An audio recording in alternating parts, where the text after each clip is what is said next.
We all know that with social media, it is so much easier to gain traction in whatever it is that you choose to do. It's so much easier to get your name out there, to meet people and to work with new people and connect to new people. Because of the amount of information that's out there, it could be hard to know exactly what is useful and what is not, and what's a productive way of utilizing the different tools that you have. In today's episode, I'm going to be breaking down the different ways that you could market yourself as a videographer, from free marketing strategies to more paid marketing strategies.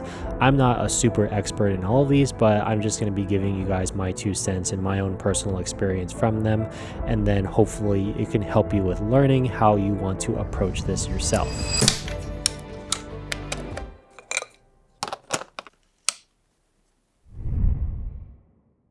So there are a variety of different ways that you could be marketing yourself as a videographer, and the one that you choose to do will probably just depend on the amount of money that you would like to spend. So this isn't actually a very new concept. This was actually in Alex Hormozi's new book, $100 Million Leads. But I don't remember what it was called.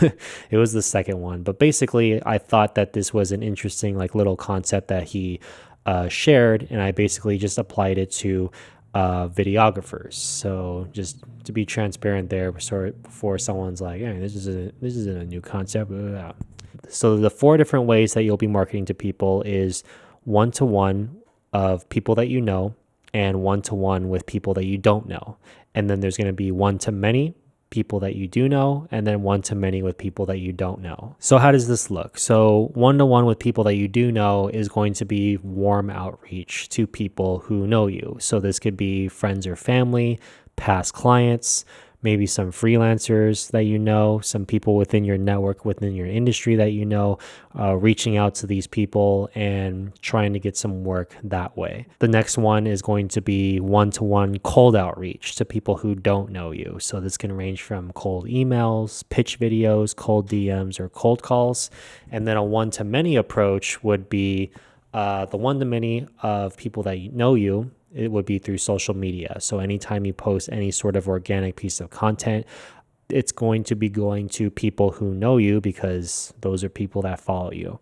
And then one-to-many of people that don't know you is going to be paid ads. You use a piece of content, put some money behind it to run an ad. It's going to be shown to a variety of different people, and with the goal of attracting people that have never heard of you.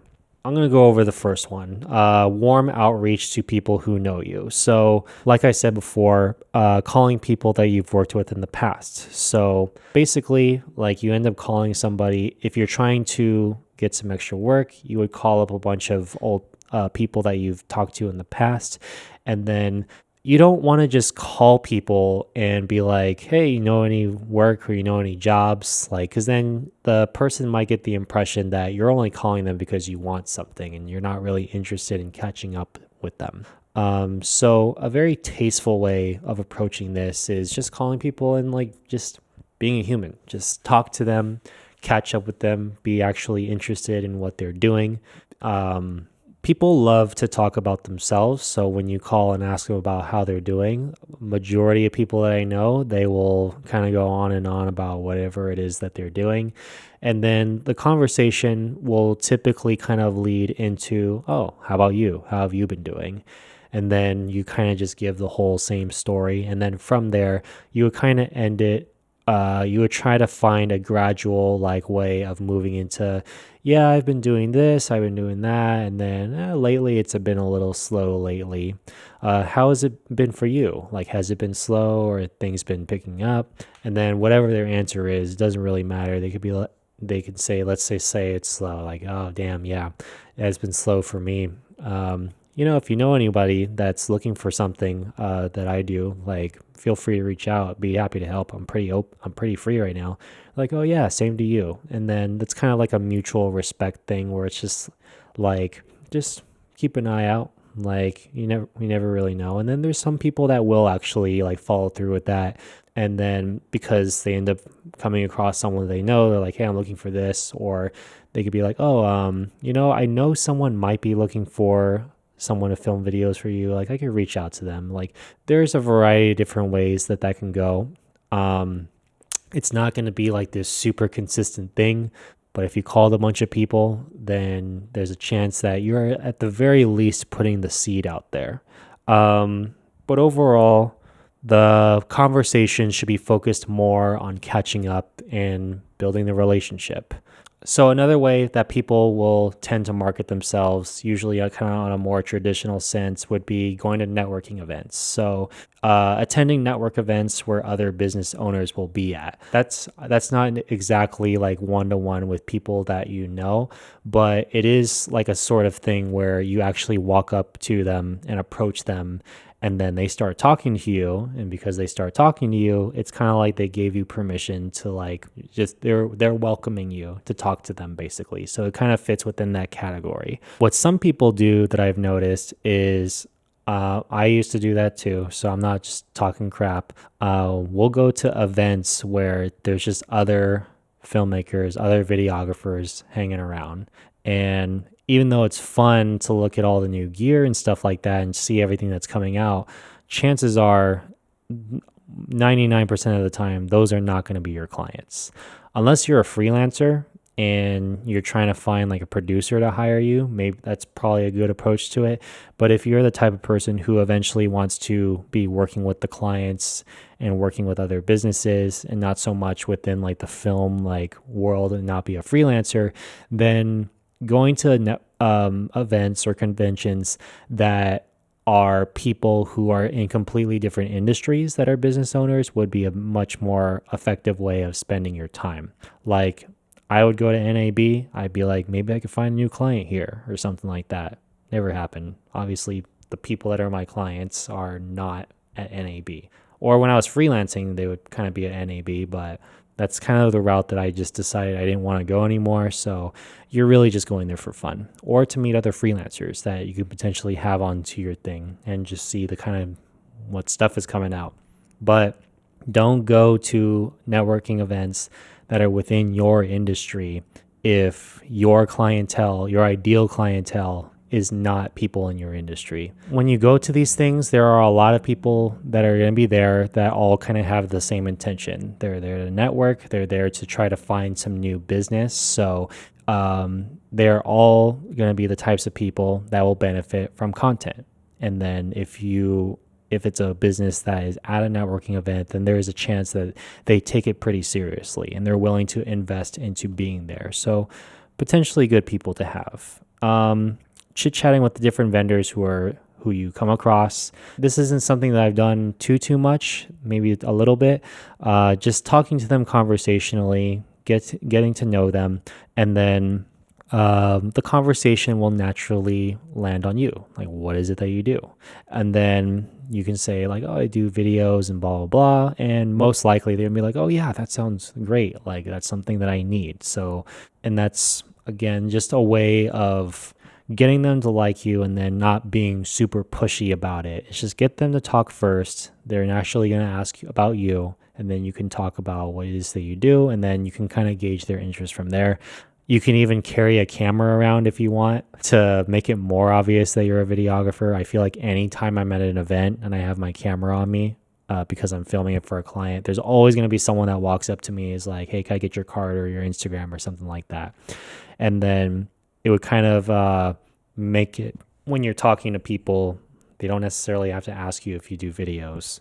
You just it'll make it a lot easier. One of the things that I personally do is whenever I'm filming at an event, sometimes I'll hang out there for a little bit and like just chit chat with people and since I was working, I have my camera. So it's easy for them to be like, oh, you shoot. And I'm like, yeah, I'm shooting the event. And then it's a little bit easier to break the ice in that sort of way. And then something that I do as well is when I'm shooting like these events, one of the things that I end up getting asked to do is I film testimonials. So that kind of requires me to walk up to random people and tell them to film like, hey, you want to film a testimonial for this event or this company, whatever, and then film the testimonial and then kind of chit chat with them after. And then because of going through that testimonial, it usually breaks the ice a bit. They're usually loosened up, and I'm usually kind of instructing them and coaching them on going through the testimonials anyway. So they end up feeling a little bit more comfortable with me. And then also because you're kind of working with them in that sort of setting where you're filming and you're kind of showing that you can kind of make them feel comfortable when on video, it kind of helps build that trust. So a little hack in terms of when you're working events and that are networking events, and it's like you're filming and then you talk to them after, maybe you get a business card or an Instagram or something. Maybe you get a client from that on a job. Next thing that I wanted to go through next is cold outreach to people who don't know you. So that would be reaching out to strangers who may benefit from your services. So that could be cold emails, cold DMs, or cold calling. And from when I've done this, this is a straight numbers game. So patience and persistence is going to be the most important traits that you need to have for this. Along with having the discipline to keep following up with people or keep calling them back. That part can get a little bit tough, but it's definitely one of the clients that I've gotten from this came from a follow-up. So it's not the most efficient way to get clients, but it is cheap. It's like you don't necessarily have to invest much in besides time to really get the clients from this. It's just that's the main part. It's just a lot of time and a lot of like little rejections. So when I've done this, I would build out a list of leads, whether it be phone numbers or emails to reach out to so that I can send out the messages or the calls all in one sitting. And then you can put this on a Google Doc, like a Google Sheets. And then when you're researching it, you can look through sites such as Instagram or Yelp or Googling local events, LinkedIn, or even like job posting sites. Like if you see on Indeed or Mandy someone posting a job, you can be like, hey, I heard you're looking for this person. I'm not looking for a job. I'm looking for a client. But instead of paying this person $60K a year, you can give me like $50K or something, be more, and you can get a lot more out of it. I don't know, something like that. It's just something that came to mind. But when you're writing down these leads and saving them so that you can reach out to them, however you find them, whether it be through Instagram, Yelp, whatever, I always try to look on their company website just to find a number that I can, or a number or a phone number that I can get a hold of. And then I basically write it down inside of that Google Doc so that, like I said, you can contact them all in one sitting. And then it's important to research a little bit about the lead. Make some notes about anything that you find. So usually what I'll do is like if I'm on their social media, if their social media looks like crap, then I'll be like, okay, they could probably benefit from someone. They could probably benefit from someone shooting it. Or maybe their website looks like shit. Be like, okay, they might need a brand video or some testimonials. They might be interested in something like that. So little things like that when you're actually researching these leads will help you out a lot. If you can find the owner or somebody on social media and you can kind of figure out what kind of person they are, what kind of things that they like, that can help out a lot. One of my past clients, I got him a little gift of things that I saw on his Instagram that I knew he would like, and that helped me with sealing the deal. So little with cold outreach, little pieces of effort, the extra efforts will go a long way. Cold emails, at least from my experience, is what helped me. I haven't gotten a client from cold calling yet. I have a video where I showed myself cold calling for the very first time. So if you guys wanted to check that out, you can check it out here. It's very cringe. But with cold emails, from my experience, it's most effective if you either provide very tangible value up front, something that they can take and use on their own. So for example, I have a buddy who got cold DM'd or cold emailed, and this person like set up like a whole like marketing funnel for him. Like, here's like a guideline of things that you can do and services that you can use to achieve it, and then just use it as you feel like it. And then my friend was like, oh wow, that was pretty cool. Then I'd actually like the trust is built up a little bit more from there. In my personal case, I offered a free event shoot. I don't necessarily think you should always offer free shoots. Only do it if you think it'll be worth it and if it's not going to cost you anything. Filming an event for a couple hours is really nothing. It's really like a very low effort way of investing and like kind of giving value up front. Also, when you send out a cold email, I think it's a really good idea to shoot a video of yourself talking specifically to the lead. So basically writing out like a little script of like, hey, what's up, John? Like, this is Scott. Um, I'm a videographer from here, and maybe even point out a problem that you see within their business, and then show relevant work to them and basically how you can kind of help them from there.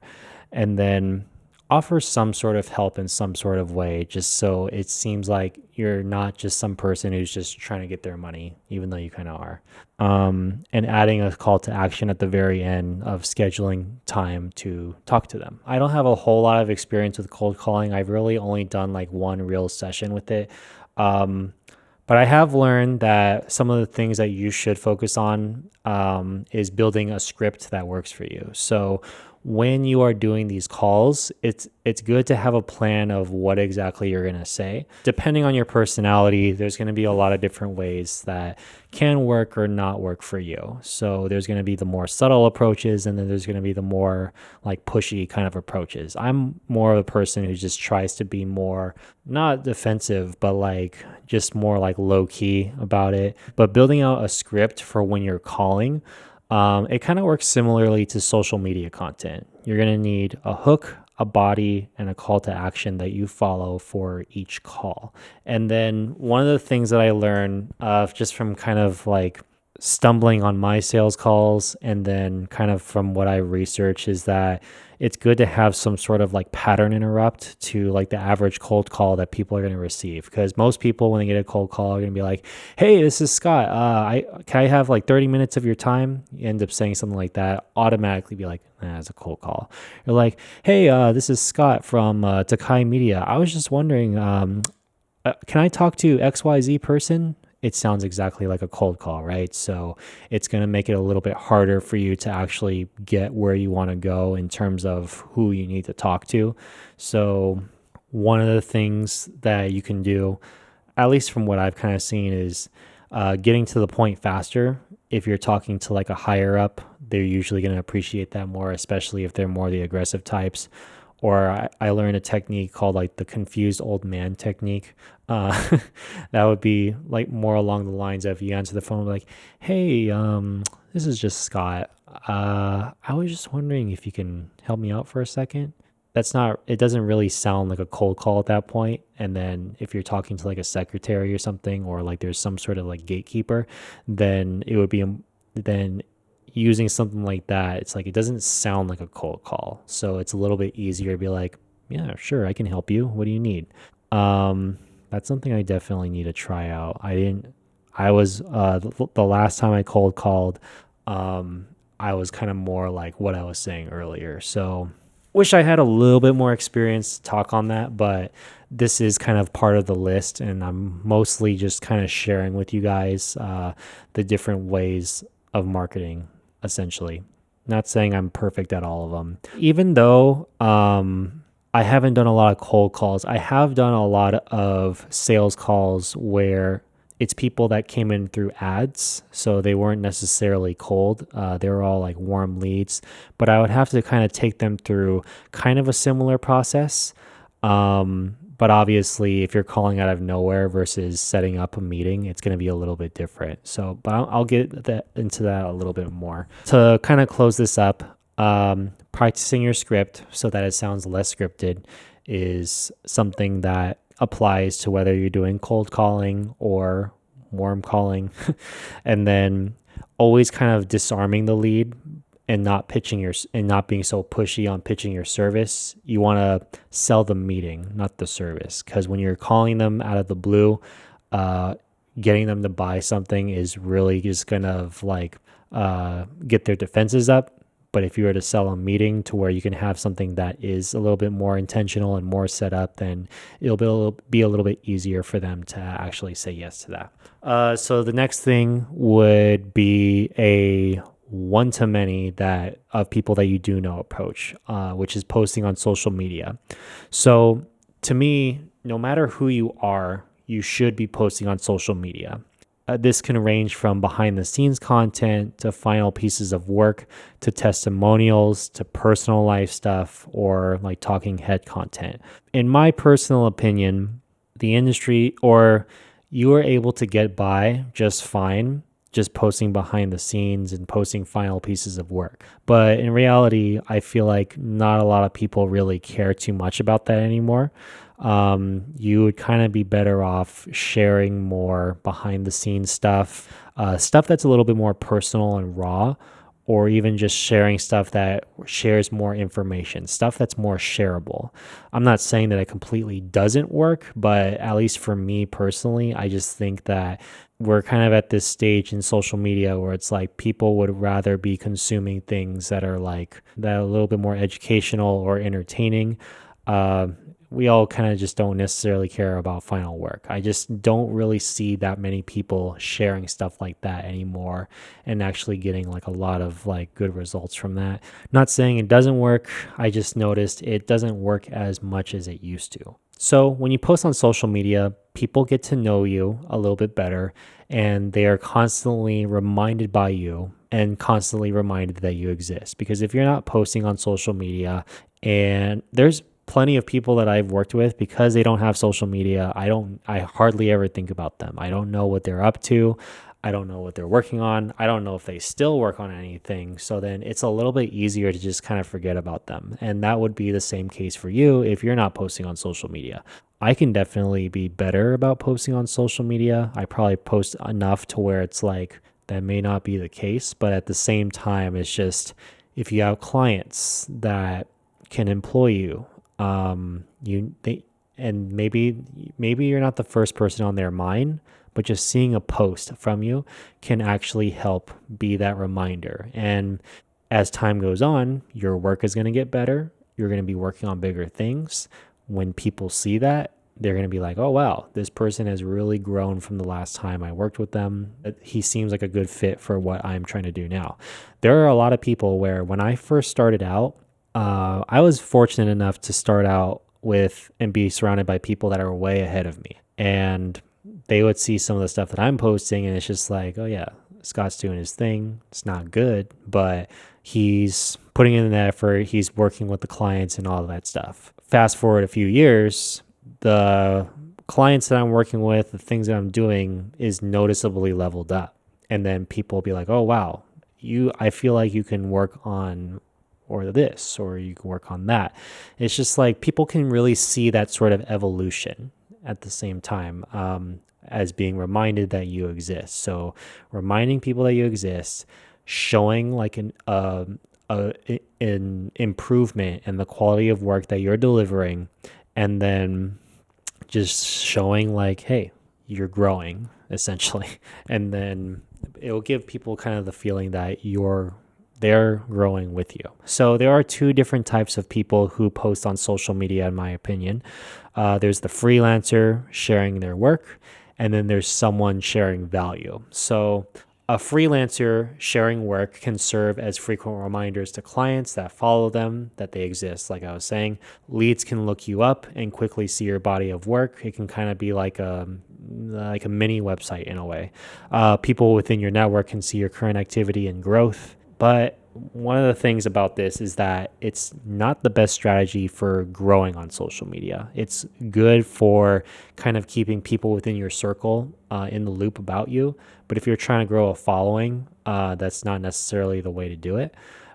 Someone sharing value will be more focused on intentionally growing their platform. So they will have the potential for newer clients to find them organically.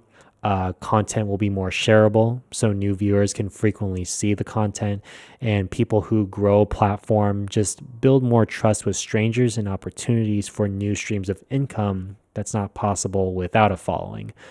Going back to the freelancer part, that's only sharing their work and behind the scenes stuff, not necessarily like value content. They have fewer opportunities for newer clients to find them because they're not posting like value type of content. They're not necessarily going to have a bunch of people just coming in and following them. They're most likely just going to know the people that are within their network. They're really only going to get followers when they meet new people. All right, so the last one that I'm going to be going over is paid ads. So this is going to be like this is going to be a one to many approach with people that don't know you. Because when you do paid ads, whatever social media platform, whether it be Facebook, Instagram, LinkedIn, TikTok, YouTube, whatever, they are going to be pushing out whatever piece of content that you're running an ad on to a bunch of strangers. So that is going to be a very quick way to get new leads and get new eyeballs, but it's going to be very expensive. I've definitely kind of had my share of struggles with running ads this past year. From my experience, I would say that in order to really make ads effective, you would probably need about a $500 to an $1,000 budget that you're okay with losing and just testing out the waters with it. What I personally like about this is that scalability becomes easier because new leads will come in very predictably and it's a faster way to grow a team. What I don't like is that if you don't have the resources to really invest into making sure like you can truly test your ads, you can burn through money very quickly. And that's kind of why I don't really run ads at the moment. I personally view them as something that works pretty well. But at the same time, it does take some testing. I remember the very first time I got a client through running my ads, I had probably spent about $600 before I actually got a client. And then that cost or the budget that I got, the budget that I got from the client ended up being around maybe 5,600.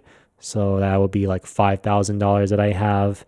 And then there's some traveling and some crew and some editing involved. So that ends up being like another 2,500 or whatever. I'm just guessing, but I think that was roughly what I spent.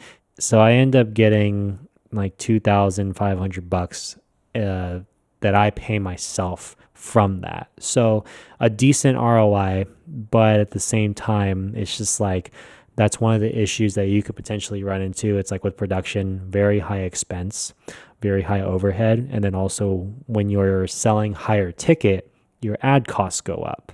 So it would cost me on average $300 to $600 to get a new client. So kind of goes, I don't know if I probably said it in a previous episode, but I was saying that you should set budget minimums for whatever client you bring on when you start kind of growing things and expanding on things. Because if you don't have that budget minimum, then you're really just working with scraps and it's no fun. This actually helped me make my first 100K in business. That was gross, not net. So don't get too excited, but it really kind of just showed me like what it actually took to make that level of money. Because prior to that, it's just like getting your first, I don't know, even 50K can be kind of tough. And then how do you make your first, or when you're first starting, it's like, how do I make my first 10K? And then how to get your first 10K is a lot different than how to get your first 100K. And then it kind of builds up from there. So to me, from my experience running ads, I have the most, out of all these things, I have the most experience with the cold emails and running ads and a little bit of experience with everything else. I've done it enough to where it's just like, yeah, I've done it. And then I kind of just doubled down more so on the things that I felt like worked the best for me. But what I feel like you have to do in order to make ads work for you is having a target niche, because it's a lot, and then you want to have a repeatable offer. And the reason why I say these things is because if you're running ads, you want to make that money as worth it as possible. That's money that you're spending every single day. And if you don't have something very effective, you don't have like effective messaging, you don't have an effective like video that's supposed to talk to specific like people in specific industries, it's going to cost a lot more to do stuff. Like I was being very broad with my ads and just kind of creating work for whatever industry wanted to do it. But so that I didn't have much of a target niche, so then I didn't have a huge track record of results. And then I also didn't have a repeatable offer because everyone's different. I can't just give everyone the exact same thing. It's not really going to benefit them. And I'm trying to be as honest as I can. with what I'm selling to people. So if I had a niche that I was marketing to, then it would make my messaging a lot more concise and my offer would be a lot more concise. There's a freaking every time I want to record stuff, the gardener gets here. Anyway, try your guys' best to ignore that.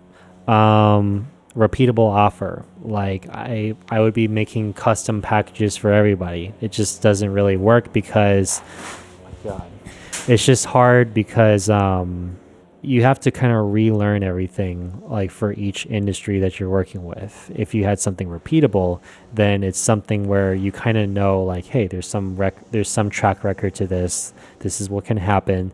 It's a little bit easier to just give it to everybody if they are all within the same niche.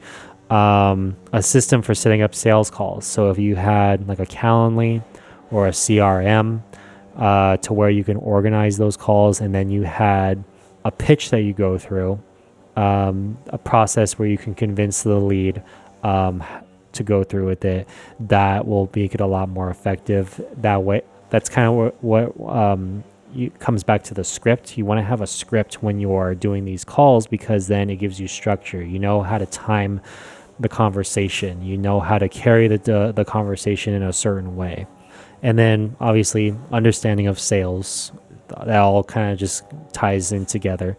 And then in my list, I put a minimum budget requirement, but I've already said that. So yeah, in order to make ads successful and work for you, having a target niche, a repeatable offer, a system for setting up sales calls, a basic understanding of sales, a pitch, and a minimum budget requirement is going to make it so that you can stretch the money a little bit further and just make it as effective for you as possible. If you don't have those things set up, then you could end up spending more money than you really need to on ads, which is going to be tough. It can put you in a tough place in business, which is where I currently am now. So that's tons of fun. But yeah, so my closing thoughts here. Sorry again, guys, for the lawnmower going on outside. Different ways to market. I'm just going to recap it. The ways to market as a videographer is just calling up past clients, calling up friends that you know that work in your industry, going to some networking events. Make sure they're networking events that are not for videographers or not for creative people, because you will probably just find other people that are trying to freelance. Cold outreach, cold emails, cold DMs, cold calling, posting on social media, posting value content on social media. That's kind of what this podcast is for. I want to build up my personal brand and get me some more clients because I'm broke. And then paid ads to attract people, put in some money, attract some new people into your business. So I hope you guys enjoyed this podcast episode. I'm not even sure if I'm going to have a name for it yet. I don't have any of that set up. I just kind of wanted to record things. If you guys liked the podcast episode, then be sure to subscribe to me so that you can get future ones. Be sure to subscribe, like, and comment, and turn on notifications if you want to be notified right away when I upload one. I'm Scott Takai on all platforms, and yeah, I think that's it. All right. Thank you guys for watching, and I'll see you guys later.